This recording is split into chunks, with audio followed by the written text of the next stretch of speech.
When kids get older, it's pretty hard to bake math into the other classes. When my son was in early elementary school, I could come up with word problems like how many pilgrims died on the Mayflower? Or I could make up math worksheets really fast. And this was nice because I could customize to what he really needed to practice. But once I had 3 kids, I just no longer had time for this because as math also became more complex. So math is one subject where it really is probably worth the time to find a curriculum. Even here, though, it doesn't have to be expensive. So the very best free one that I know of is K12learning.com. You can look up math by grade and subject and then print off multiple pages.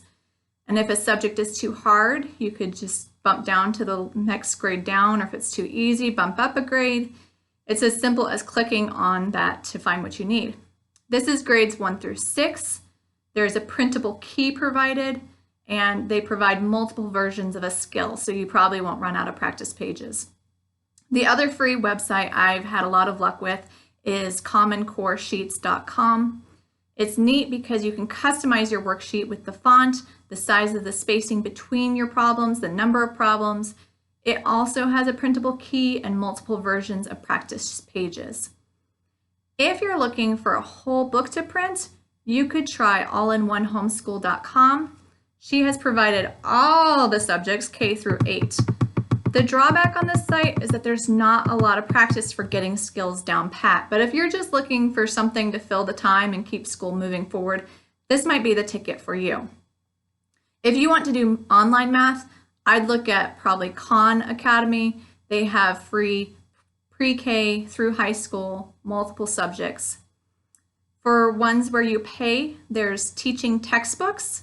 They actually have a free trial of the first 15 lessons, so that might get you by for a while. It's priced around $4 to $6 a month, and they have from grades 3 all the way up to pre-calculus. I've also heard really good reviews of Monarch curriculum. It's a Christian online one, and it has record keeping and automatic grading. It covers grades 3 through 12 with 5 core subjects and 115 electives. It's $40 a month and less if you have for like 3 students. But if you're looking for a non-Christian version, there's K12.com. It's basically on the schooling. They'll actually hook you up with a teacher if you need, but prices vary by course from $24 to $400, to $900, so that one's pretty pricey. Otherwise, you could pick up a generic math book. So for early grades, I've just bought one from Barnes & Noble, and it's fine. I like these Harcourt ones because they're in color. They don't have a lot of practice pages though, so I've had to supplement sometimes when my kids need more practice. And I use these all the way up to grade 5. They start to get a little sketchy in the upper grades because you really need to work on mastering those math facts. If you like the math book your school has been using, just order one on Amazon. I've actually been using Go Math for the last couple of years. They're okay. I like that they're also in color and they have way more problems than what I actually need. I'm pretty strong in math, so I personally just skip getting the teacher's manual because I figure if I can't figure it out, it's probably not a well-written math problem, and we just skip that.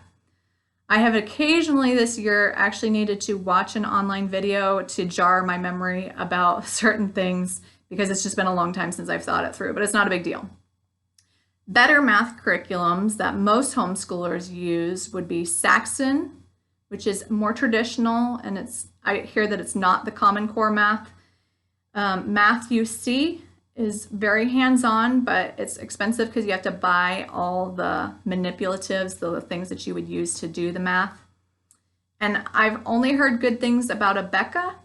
It's a Christian program. You can buy the whole curriculum if you want. It's a lot to do, a lot of books, and a big investment. I've heard a few people really like Life of Fred. It's kind of cute. It's like this, it tells a story. It's about a doll named Fred and how he's at college and how he thinks through problems. It's really cute, but it's kind of outside the box. I personally wouldn't use it, but other people have had success with that. If you have the time, it's completely possible to do math without a single math book or probably no math worksheets. You could use Pinterest a whole lot and just come up with a bunch of math games or activities for any skill. I used to do that a lot back when we had less kids, but I do that a lot less now. And just playing games a lot of times are ways to practice math skills. You know, if you're playing with dice or cards, a lot of times there's addition there. So that's how all my kids learned their basic math facts, was just playing things like Parcheesi. I'll make a video about some ideas like that in another time. So math is probably the hardest one to decide what you want to use. So I would say think about how much money you want to put into this. I'd start out with something free and then think about it for a while. It's not really going to make a difference in the short time what you pick. The important thing is that you keep your student practicing math, even if it's just basic math facts. This is the subject where kids probably lose the most over summer. So there you have it. It's less of a big thing than it might seem, and you can totally handle it.